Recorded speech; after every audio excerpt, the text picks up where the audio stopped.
திருவன் சரணம். நமோ தஸ்ஸு பகவதோ அரஹதோ சம்மா சம்புத்தஸ்ஸு.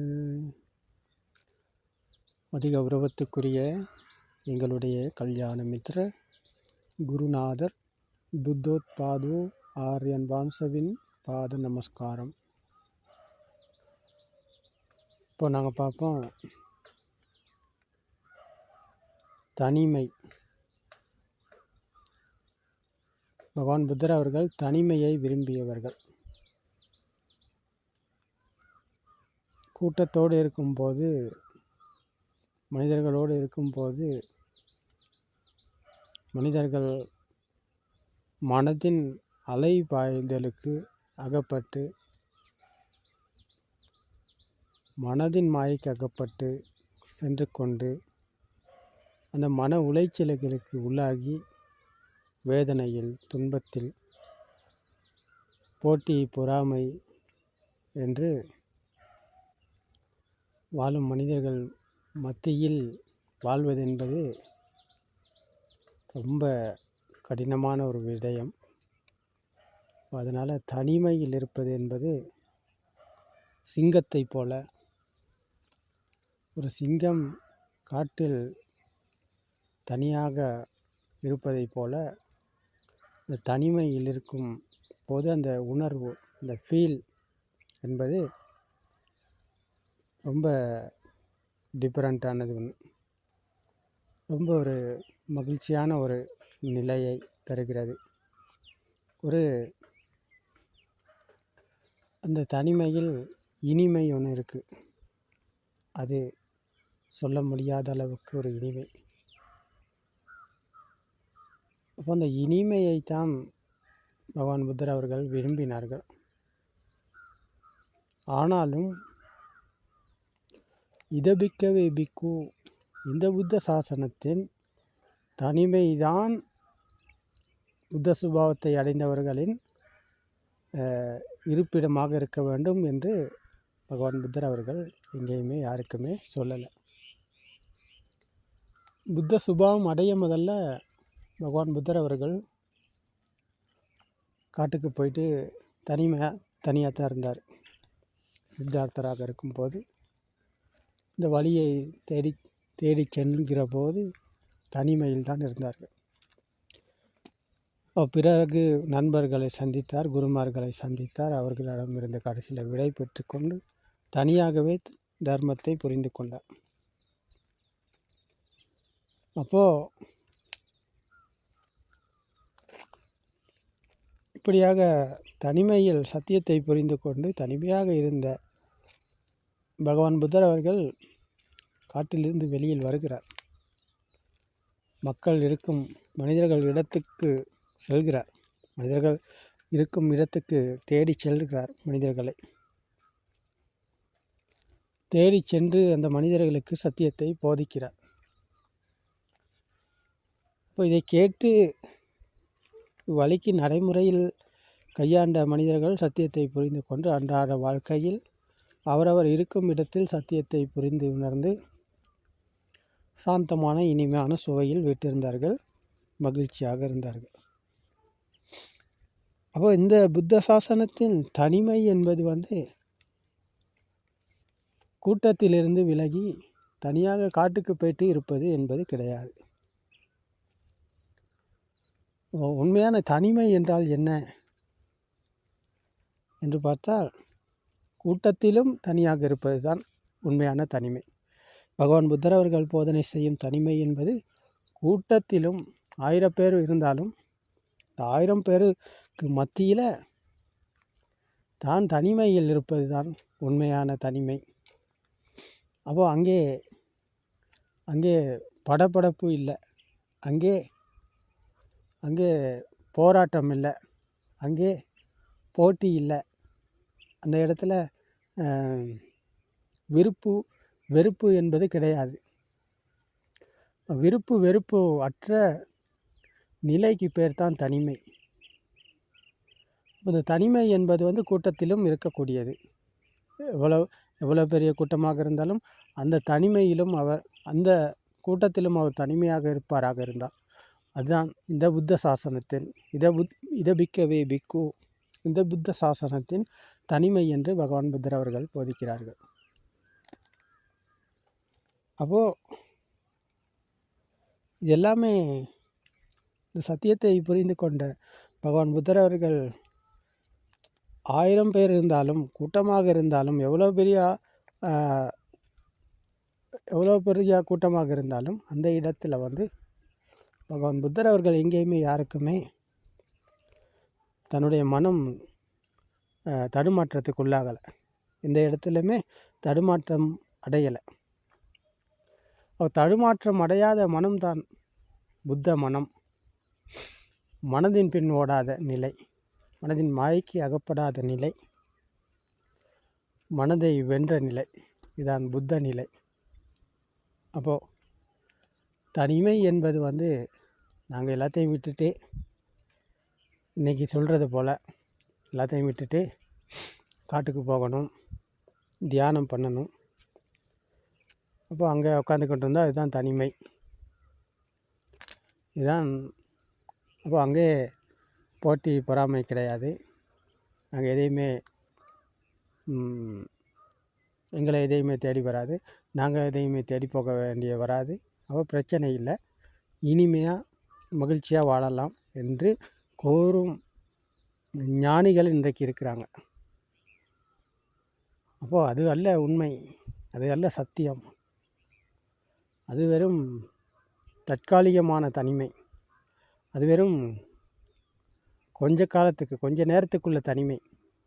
அவர் ஏதோ ஒரு சந்தர்ப்பத்தில் அவர் கூட்டத்துக்கு போக வேண்டி வந்துச்சுன்னு சொன்னால் அப்போ அந்த இடத்துல அவர் அந்த கூட்டத்தோடு இணைந்து அவர் போட்டி பொறாமை என்ற மனதுக்கு அடிமையாகுவார், விருப்பு வெறுப்பு என்ற மனதின் சுபாவத்துக்கு அவர் அடிமையாகி அங்கே விருப்பு வெறுப்பு கொள்வார்.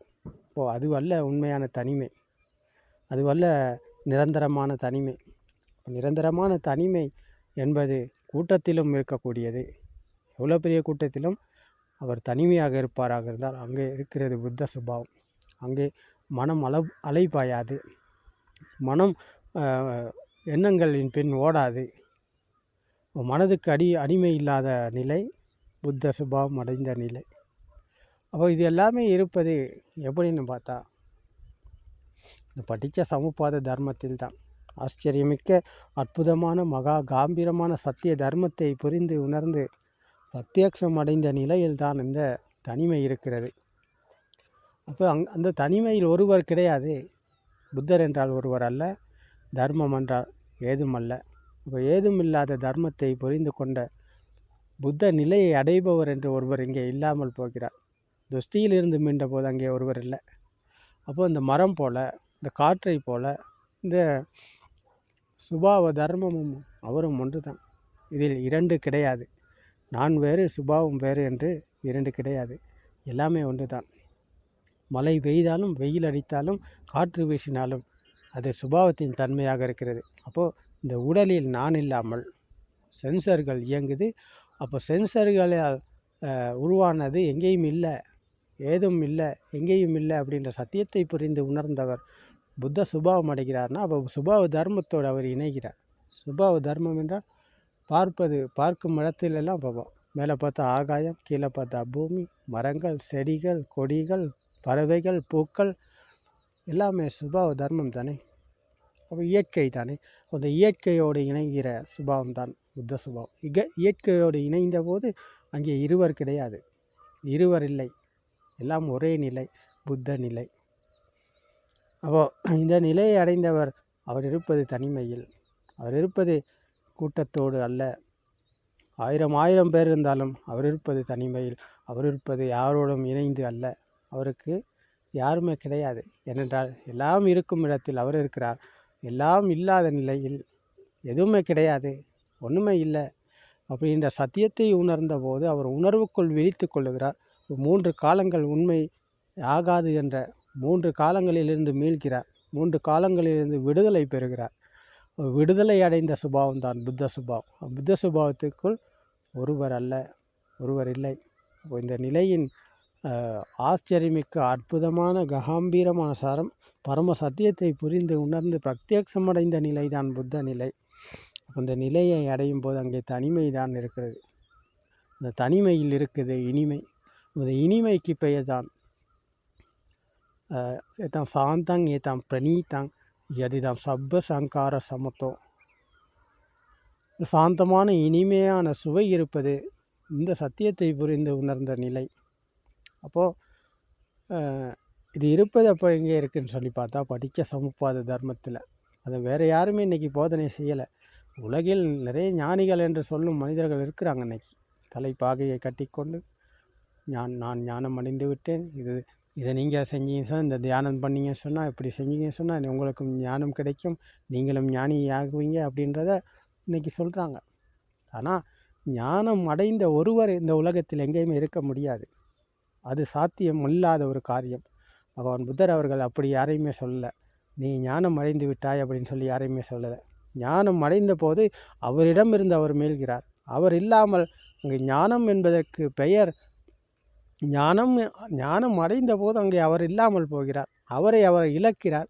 அவருக்கு அவர் இல்லாமல் போகிறார். அதற்கு பெயர் தான் ஞானமே தவிர ஞானம் அடைந்த ஒருவர் அங்கே இருக்கவே முடியாது. அப்படி ஒருத்தர் இல்லவே இல்லை.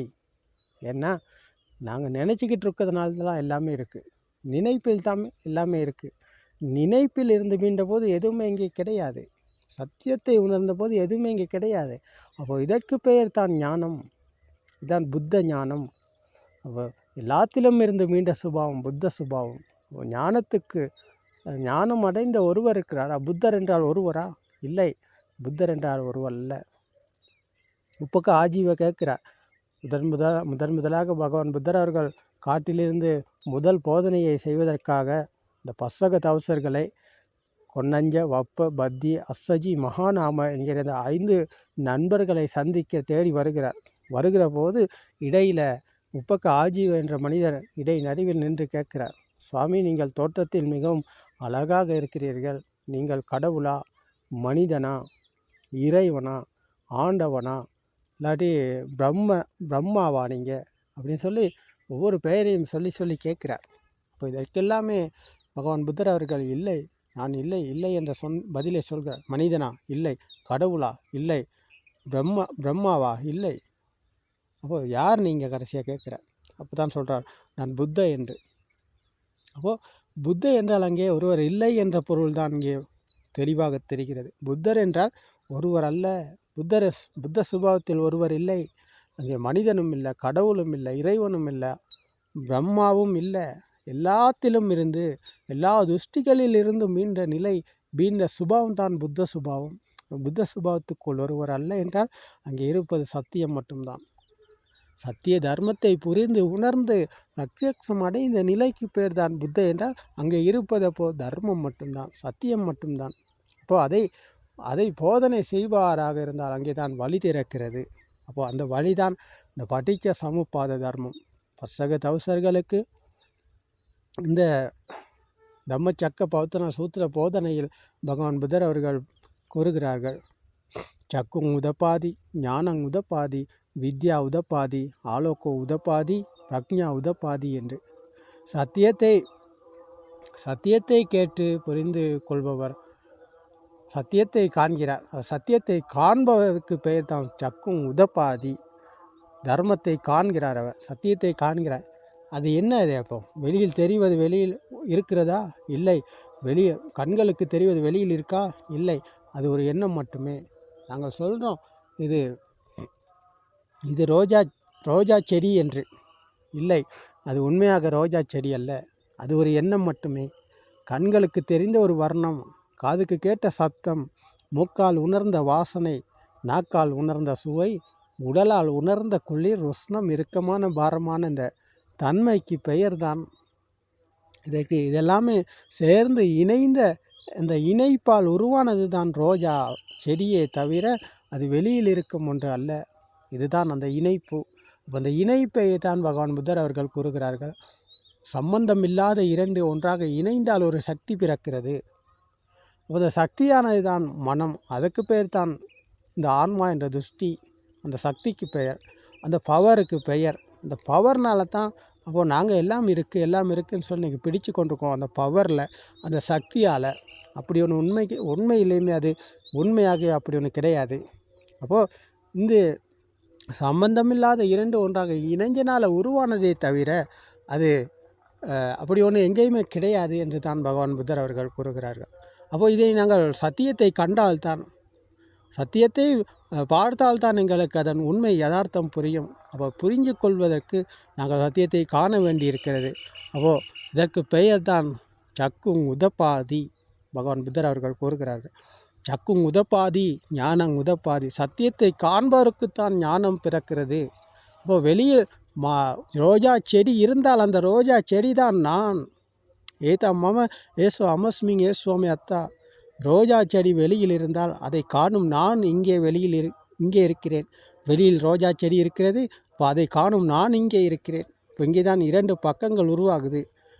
அஜ்ஜத்த பஹித்தா என்கிற வெளியில் இருந்தால் அதை காணும் நானும் இங்கே இருக்கிறேன் என்ற இந்த பக்கங்கள் இரண்டிலும் அப்போது இங்கே உருவாகுது. இப்படித்தான் வெளியில் இருக்கும்போது அதை காணும் நான் இருக்கிறேன். வெளியில் உண்மையாக இருக்கிறதா என்ற சத்தியத்தை அவர் காணும்போது, இந்த தர்மத்தை காணும்போது, இந்த சக்கும் உதப்பாதி என்கிற சத்தியத்தை அவர் கண்டதன் பிறகு அவருக்கு வெளியில் எப்போவுமே ரோஜா செடி என்று ஒன்று கிடைக்கவே கிடைக்காது. அவருக்கு அப்படி ஒன்று அவர் வாழ்க்கையில் என்றைக்குமே அவர் சந்தித்ததே இல்லை. அது நினைப்போன்று மட்டும்தான், அது மனதில் இருக்கும் ஒரு எண்ணம் மட்டும்தான் என்ற சத்தியத்தை தான் அவர் காண்கிறார், அதை கையாளுகிறார், நடைமுறையில் விமர்சித்து பார்க்கிறார். அப்போது அவருக்கு ரோஜா செடி உண்மையாக வெளியில் இருக்கிறதா? இல்லை. அவருக்கு ரோஜா செடி அவர் எப்போவுமே கண்டதே கிடையாது. அப்படி ஒன்று எங்கேயுமே இல்லை. அது ஒரு எண்ணம் மட்டுமே. அப்படி ஒன்று வெளியில் எங்கேயுமே இல்லை. இந்த சத்தியத்தை அவர் காணும்போது அந்த ஞானம் பிறக்கிறது. சத்தியத்தை காண்பதனால் வருகிறது, உருவாகுகிறது ஞானம். அதற்கு பெயர் தான் ஞானங் உதப்பாதி என்று பகவான் புத்தர் அவர்கள் கூறுகிறார்கள். சக்குங் உதப்பாதி ஞானங் உதப்பாதி வித்யா உதப்பாதி. என்ன வித்யா உதப்பாதி என்றால் இந்த அறிவியல் ஊற்று இங்கே உருவெடுக்கிறது, அறிவியல் ஊற்று இங்கே பெருக்கெடுக்கிறது என்று பகவான் புத்தர் அவர்கள் கூறுகிறார்கள். இதற்கு பெயர் தான் வித்யா உதப்பாதி என்று பகவான் புத்தர் அவர்கள் கூறுகிறார்கள். வித்யா உதப்பாதி. இப்போ நாங்கள் அறியாமையில் தான் இவ்வளோ காலம் வாழ்ந்து கொண்டிருக்கிறோம். அறியாமையில் தான் இருக்கிறோம். இந்த உலகத்தில் வாழ்கிற அனைத்து மனிதர்களும் அறியாமையில் தான் இருக்கிறார்கள். எல்லாருமே நான் நினைப்பது தான் சரி, நான் சொல்வது தான் சரி, நான் செய்வது தான் சரி என்ற அந்த நினைப்பில் வாழ்கிறார்கள். எல்லாமே நினைப்பில் இருக்கிறாங்க.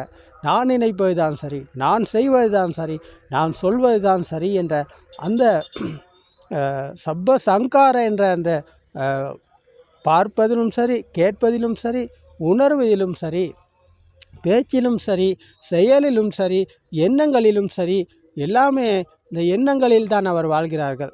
பேச்சிலும் வருவது எண்ணம், செயலிலும் வருவது எண்ணம், சிந்தனையிலும் வருவது எண்ணம். அப்போ எண்ணங்களில் தான் அவர் வாழ்கிறாரே தவிர உண்மையில் அல்ல. இதுதான் இந்த சப்ப சங்கார.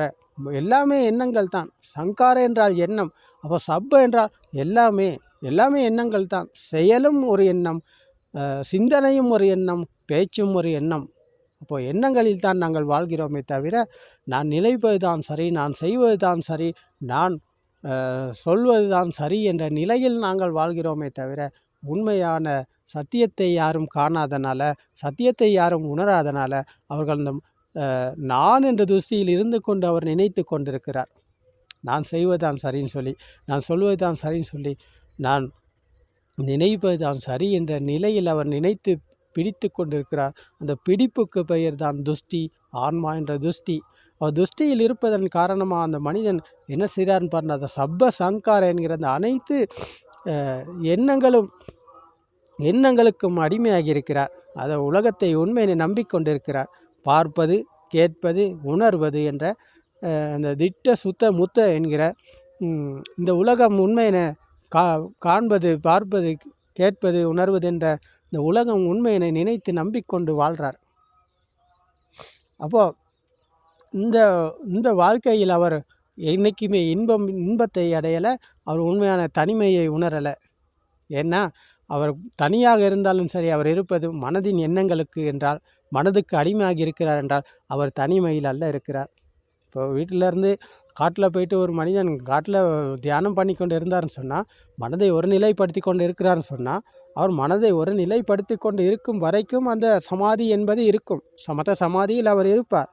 ஆனால் அதிலிருந்து அவர் வேறு வேறு காரியங்களில் எழும்பி செயல்படும் போது, அன்றாட காரியங்களில் அவர் ஈடுபடும் போது மனதுக்கு எண்ணங்கள் போகும் தானே. அப்போது அந்த மனதின் பின் தானே அவர் போய்கொண்டிருக்கிறார், எண்ணங்களின் பின் தானே அவர் போய்கொண்டிருக்கிறார். அப்போ எப்படி அவர் தனிமையில் இருக்கிறார்? எங்கே அவர் தனிமையில் இருந்தார்? இல்லை, காட்டில் இருந்தாலும் அவர் இருப்பது தனிமையில் அல்ல. அவர் தனியாக போயிட்டு காட்டுக்குள்ளே காட்டில் இருந்தாலும் அவர் இருப்பது தனிமையில் அல்ல. அவர் இருப்பது கூட்டத்திலோடு இணைந்தது போல மனதுக்கு அடிமையாகி இருக்கிறார். மனதின் எண்ணங்களின் பின் ஓடிக்கொண்டிருக்கிறார். அப்போ அவருக்கு உண்மையான தனிமை கிடையாது. உண்மையான தனிமையை அவர் இன்னும் கையாளலை. அவர் உண்மையான தனிமை இன்னும் உணரலை. அப்போது இந்த படித்த சமுப்பாத தர்மத்தினூடாகத்தான் இந்த சக்கு உதப்பாதி, ஞானங் உதப்பாதி, வித்யா உதப்பாதி, ஆலோக உதப்பாதி. அப்போ ஆலோக உதப்பாதி என்றால் என்ன? இந்த பிரபாஸ்வரமான மனநிலை, தூய்மையான மனநிலை, அந்த பிறந்த பிஞ்சு குழந்தை போல இந்த பிரபாஸ்வரத்தை அவர் கையாளுகிறார். பிரபாஸ்வரமான தூய்மையான மனநிலையை அடைகிறார். அதற்கு பேர் தான் ஆலோக உதப்பாதி என்று பகவான் புத்தர் அவர்கள் கூறுகிறார்கள். அப்போது இதன் காரணமாகத்தான் பிரக்ஞா உதப்பாதி. பிரக்ஞா என்றால் என்ன? மீண்டும் மனதுக்கு அடிமையாகாத நிலை, மனதின் பின் ஓடாத நிலை, மனதின் எண்ணங்களை நம்பாத நிலை. இதற்கு பெயர் தான் பிரக்ஞா உதப்பாதி.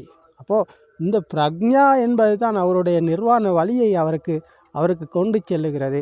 அந்த மனதின் மாயிலிருந்து மீண்டும் விடுபட்டு போகும் நிலைக்கு பெயர் தான் இந்த பிரக்ஞா. அப்போ பிரக்ஞாவுக்குத்தான் எல்லாமே அகப்படுகிறது.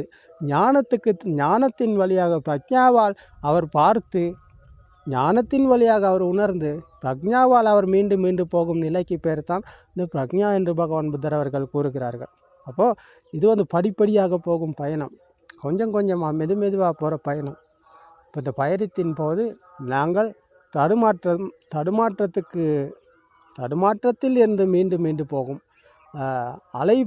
அலைபாய்தலில் இருந்து மீண்டும் போகும், மனதின் மாயையிலிருந்து மீண்டும் போகும் பயணத்தின் நாங்கள் மெதுவாக போக வேண்டிய பயணம் இது. அப்போது இது இந்த காலத்தில் இந்த 2026ஆம் ஆண்டு ஆன இந்த காலப்பகுதியில் இது ஆச்சரியம், அற்புதம், மகா காம்பீரம். இது இன்றைக்கி யாராலும் போதனை செய்ய முடியலை. யாருமே இதை போதனை செய்ய மாட்டேன்றாங்க. காரணம் என்னென்னா, பிரத்யக்ஷம் இல்லை. அவர்கள் சத்தியத்தை கண்டுபிடித்து அவர்களால் உணரப்பட்டிருந்தால் தான் அவரால் இதை போதனை செய்ய முடியும். அப்படி இல்லாட்டி இதை கேட்டு நினச்சி யாராலும் பேச முடியாது. நினைச்சி பேசுவது எல்லாமே மனதின் மாய்க்குள்ளத்தான் இருக்கும், கற்பனையில் தான் இருக்கும். அப்போ அது ஒரு பென்டசியை தான் உங்களுக்கு தரும். ஆனால் பென்டசியிலிருந்து மீளும் வழியை போதிப்பவர் தான் புத்த சுபாவம் அடைந்தவர். அப்போ அது எங்களுடைய குருநாதர் அவர்கள், புத்தோத்பாதோ ஆர்யன் வான்ஸ் அவர்கள். அப்போ இந்த வழியில் போகும் நிலையை அடைவம் மனிதன் தான் உண்மையான தனிமையை உணர்கிறார். உண்மையான தனிமையை அவர் தான் சந்திக்கிறார். அப்போ கூட்டத்தில் இருந்தாலும் அவர் இருப்பது தனிமையில். ஏன்னா அவர் 1000 பேர் அவரை தாக்கினாலும், அவரை கொலை செய்த முயற்சி செய்தாலும், அவரை திட்டினாலும், என்ன செய்தாலும், அவரை நல்லது சொல்லி புகழ்ந்தாலும், கெட்டதை சொல்லி அவர் திட்டினாலும் எதுக்குமே அவர் கலங்கப்பட மாட்டார். எல்லாமே வெறும் எண்ணங்கள், வெறும் சத்தம் மட்டும்தான். காதுக்கு கேட்கும் சத்தத்தில் மாமரம் இருக்கா, வாழை மரம் இருக்கா, தென்னை மரம் இருக்கா, ரோஜா செடி இருக்கா, மல்லிகை செடி இருக்கா? இல்லை. காதுக்கு கேட்கும் சத்தத்தில் ஏதாவது இருக்குதா? சத்தம் என்பது வெறும் சத்தம் மட்டுமே. சத்தத்திற்குள் ஏதும் கிடையாது. சத்தத்தால் எதுவுமே அப்படி ஒன்று எங்கேயுமே கிடையாது. நாங்கள் நினச்சி கொண்டிருக்கோம் காதுக்கு கேட்குற சத்தம் இந்த இது ஏன்னா குருவியின் சத்தம், குருவி கிச்சு என்ற சத்தம் போடுது. அந்த குருவியின் சத்தம் தான் கேட்குது, அந்த குருவியின் சத்தம் போடுது, அந்த சத்தம் கேட்குது அப்படின்னு சொல்லி நாங்கள் சொல்கிறோமே தவிர அப்படி ஒன்றும் கிடையாது. சத்தத்துக்கு நாங்கள் ஒரு பெயரை கொடுத்து வைத்திருக்கோமே தவிர அப்படி ஒன்று இங்கே கிடையாது. அந்த சத்தமும் வர்ணமும் கண்ணும் காதும் அப்படி இல்லாட்டி பெயரும் உருவமும் இணைந்தது தான் அந்த பவர், சக்தி. அப்போ அதனால தான் நாங்கள் உலகம் உண்மை நிஜம் என நம்பிக்கொண்டிருக்கோம், அந்த பவர்னால், அந்த சக்தியால். ஆனால் அப்படி ஒன்று கிடையாது இங்கே. அப்போ அது இணைஞ்சனால அப்போ நான் இருக்கேன், வெளியில் பார்த்த அந்த ரோஜா செடி இருக்கும்போது, வெளியில் காணும் அந்த ரோஜா செடி இருக்கும்போது அதை காணும் நானும் இங்கே இருக்கிறேன். அப்போ நான் இருப்பது இந்த உடலில் அல்ல, அந்த எண்ணத்தில் தான் நான் இருக்கேன். வெளியில் இருக்கிறது என்று எடுத்துக்கொண்ட எண்ணம் தான் நான். இந்த உடலில் நான் என்று ஒருவர் இல்லை. இந்த உடம்பில் என்னுடைய இதுன்னு ஒன்று கிடையாது. நான் இன்னும் ஒருத்தர் இல்லை. இதில் அப்படி ஒன்று இங்கே கிடையாது. இது எல்லாமே சென்சார் சிஸ்டம். அப்போது அந்த ரோஜா செடி வெளியில் இருந்து அதை காணும் நானும் இங்கே இருக்கிறேன். அப்போ அது வெளியில் இல்லை, இது ஒரு எண்ணம் என்ற சத்தியத்தை அவர் கையாண்டு அதை உணர்ந்து அந்த உணர்வுக்குள் அவர் விழித்து கொள்ளும்போது சத்திய ஞானம் அடைகிறார். அதுக்கு பேர் தான் ஞானம் உதப்பாதி. இப்போ ஞானம் சத்திய ஞானம் அடையும் போது அவர் வெளியில் ரோஜா செடி இல்லை, அது ஒரு எண்ணம் என்ற சத்தியத்தை தான் அவர் உணர்கிறார், ஞானம் அடைகிறார். அப்போ இந்த ஞானம் என்பதை அடைந்த ஒருவர் இருக்கிறாரா? இல்லை, ஞானம் அடைந்த ஒருவர் இல்லை. அப்போது என்னிலிருந்து நான் விடுதலை பெறுகிறேன். வெளியில் ரோஜா செடி வெளியில் இருந்தால் தான் நான் இங்கே ரோஜா செடி வெளியில் இல்லை, அது ஒரு எண்ணம் என்ற சத்தியத்தை நான் இங்கே உணரும் போது அப்போ என்னில் நான் விடுதலை பெறுகிறேன். அப்போ எனக்கு நான் இல்லாமல் போகிறேன். இதுதான் உண்மை கதை, இதுதான் சத்தியம். அப்போ ரோஜா செடி வெளியில் இருக்கும் வரை நான் இருக்கிறேன் இங்கே. அப்போது எங்கே பார்த்தாலும் எதை கேட்டாலும் அந்த சத்தத்தை கேட்கும் நான் இருக்கிறேன். அது வெளியில் இருந்தால் கண்களுக்கு தெரிந்த வர்ணம், வடிவம், உருவம் வெளியில் இருக்கும் வரைக்கும் நான் இருக்கிறேன். காதுக்கு கேட்கும் எந்த சத்தமாக இருந்தால் அது வெளியில் இருக்கிறது என்று நினைத்து கொண்டு இருக்கும் நான் இருக்கிறேன். அப்போ மூக்கால் உணர்ந்த வாசனை வெளியில் இருக்கிறது என்று நினைத்து அந்த நினைப்பில் இருக்கும் வரைக்கும் நான் இங்கே இருக்கிறேன். நாக்கால் உணரும் சுவை எந்த சுவையாக இருந்தாலும் அதை உணரும் நான் இங்கே இருக்கிறேன். அப்போது உடலுக்கு எந்த ஒரு உஷ்ணமாக குளிராக இறுக்கமான பாரமான எந்த ஒரு தன்மையாக இருந்தாலும் அதை உணரும் நான் இங்கே இருக்கிறேன். அப்போது இது எல்லாமே ஒரு வேகத்தின் வழியாக சுழன்று கொண்டே இருக்குது. கண்ணுக்கு வர்ணம் எந்நேரமும் ஸ்பாக் ஆகுது, காதுக்கு சத்தம் எந்நேரமும் ஸ்பாக் ஆகுது, உடலுக்கு எந்நேரம் குளிர் உஷ்ணம் இறுக்கமான பாரமான இந்த தன்மைகளில் ஏதோ ஒன்று ஸ்பாக் ஆகி கொண்டே இருக்குது. நாக்குக்கு சுவை,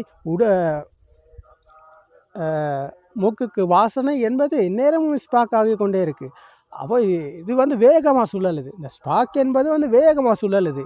அது வேகமாக சுழலுகின்ற போது அந்த சுழற்சியின் காரணமாக இது வெளியில் இருக்குது, இது உண்மையாக இருக்குது, இது நிஜமாக இருக்குதுன்னு சொல்லி நாங்கள் நினைச்சு பிடிச்சு கொண்டிருக்கோம். அப்போ இதுதான் அறியாமை. இந்த அறியாமையில் தான் நாங்கள் வாழ்ந்து கொண்டிருக்கிறோம். அந்த அறியாமையிலிருந்து மீன்பவர் தான் இந்த அறிவியலுக்கு வருகிறார். அதுதான் பகவான் புத்தர் அவர்கள் கூறிய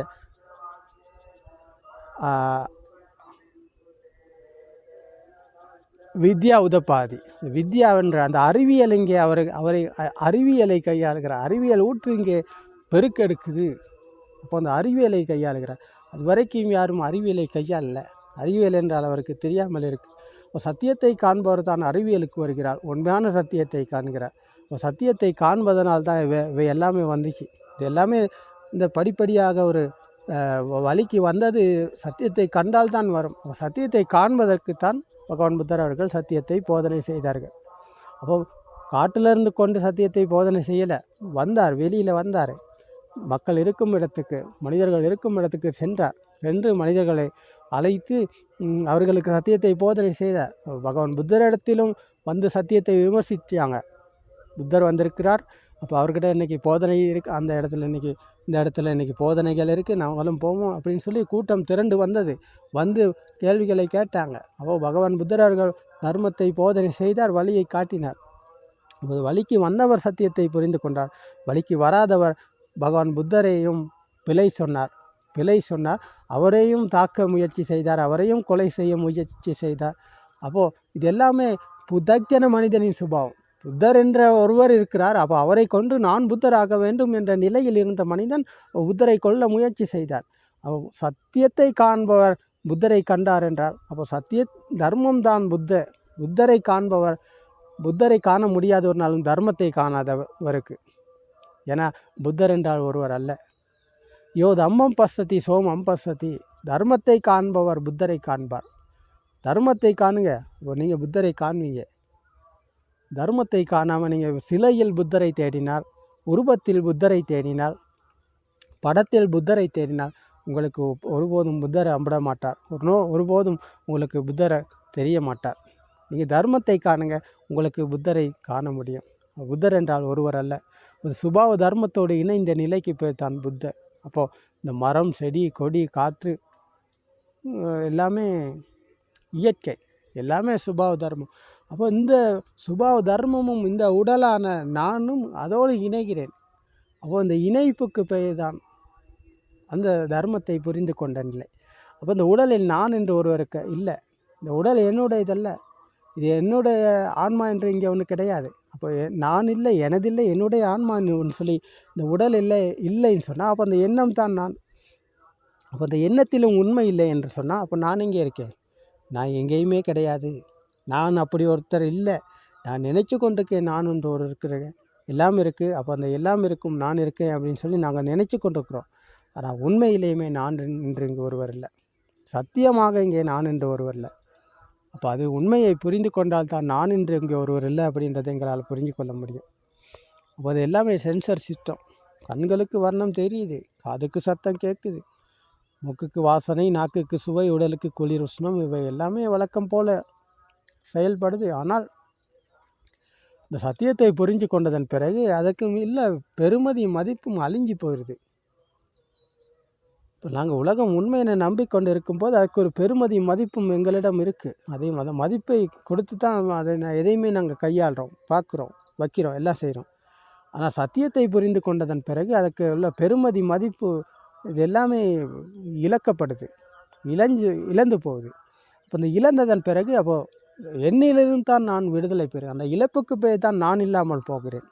நான் இல்லாமல் போன நிலை அங்கே தான் இருக்குது. அந்த பெருமதியும் மதிப்பும் இல்லாத நிலைக்கு பெருமதியும் மதிப்பும் கொடுத்து வைக்கும் வரைக்கும் நான் இருக்கிறேன். அந்த பெருமதி அதுக்கு பவர், அந்த பவர் அங்கே தான் இருக்குது.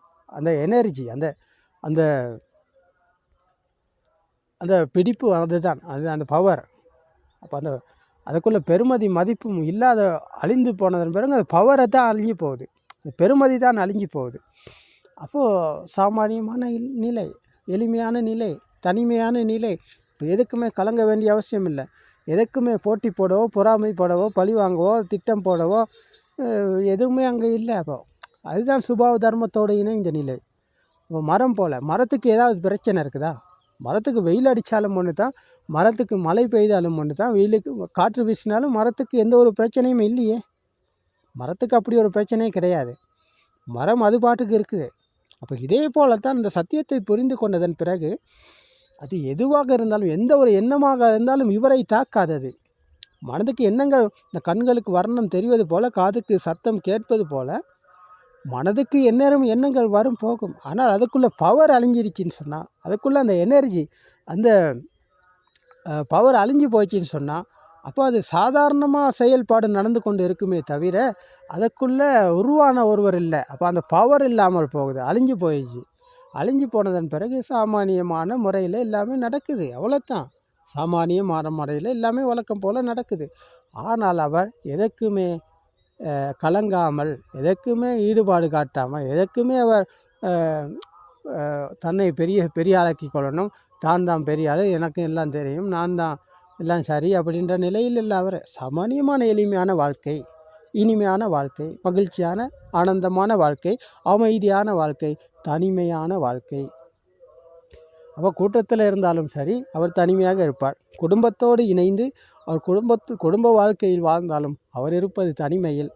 குடும்பத்தோடு பிள்ளைகள், கணவன், மனைவி, அப்பா, அம்மா அப்படின்னு சொல்லி குடும்பத்தோடு வாழும் மனிதன் இந்த சத்தியத்தை புரிந்து கொண்டதன் பிறகு அவர் இருப்பது குடும்பத்தோடு இணைஞ்சி அல்ல, அவர் இருப்பது தனிமையில். அவர் இருப்பது தனிமை. ஏன்னா இந்த தனிமை என்பது வெளியில் தெரியாது. வெளியில் பார்ப்பவருக்கு தனிமை என்றால் என்னன்னு தெரியாது.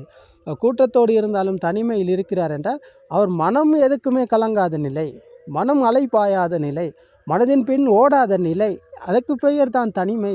அப்போ இந்த தனிமையில் அவர் இனிமையாக இருக்கிறார் குடும்பத்தோடு இருந்தாலும். அப்போ அந்த குடும்பம் அமைதி பெறும். ஏன் அவர் அணைஞ்சிட்டாருன்னு சொன்னால் குடும்பமே அணைந்து போகும். அப்போ அந்த குடும்பத்தில் மகிழ்ச்சி மட்டும்தான் நிலைத்து நிற்கும்.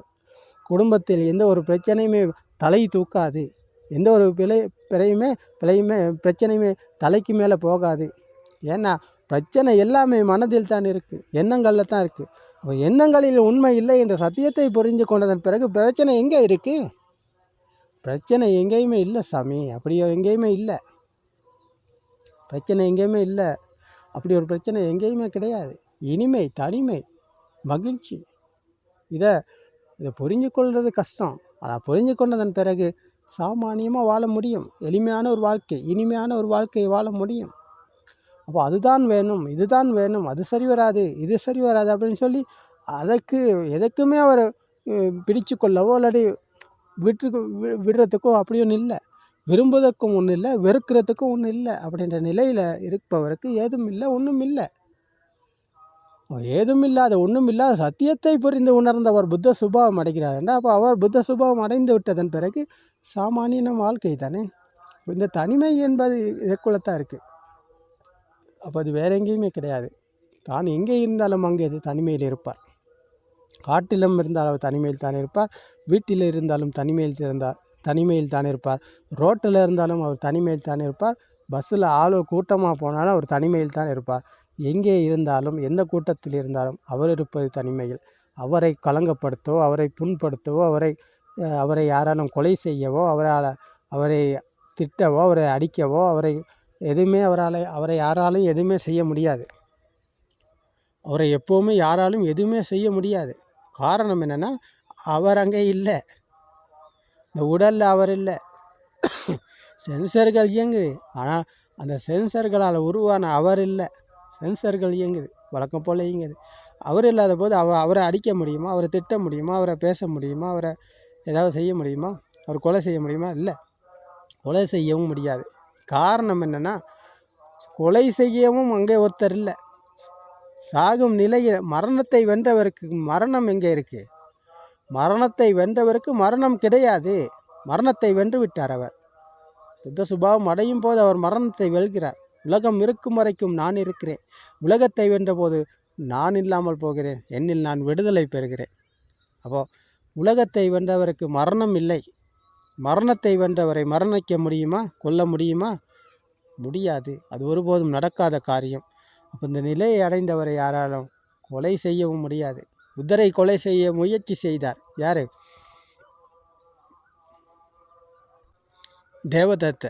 தேவதத்த புத்தரை கொலை செய்ய முயற்சி செய்தார். பல திட்டம் போட்டார், பல முறைகளை கையாண்டார். முயற்சி பண்ணி கொலை செய்ய பார்த்தார். முடியாமல் போனிச்சு சொன்னால், புத்தரை கொண்டு நான் புத்தராக வேண்டும் என்ற எண்ணத்தில் அவர் இருந்தார். ஆனால் புத்தரை கொல்ல யாராலும் முடியாது. அப்படி ஒன்று நடக்கவே நடக்காது.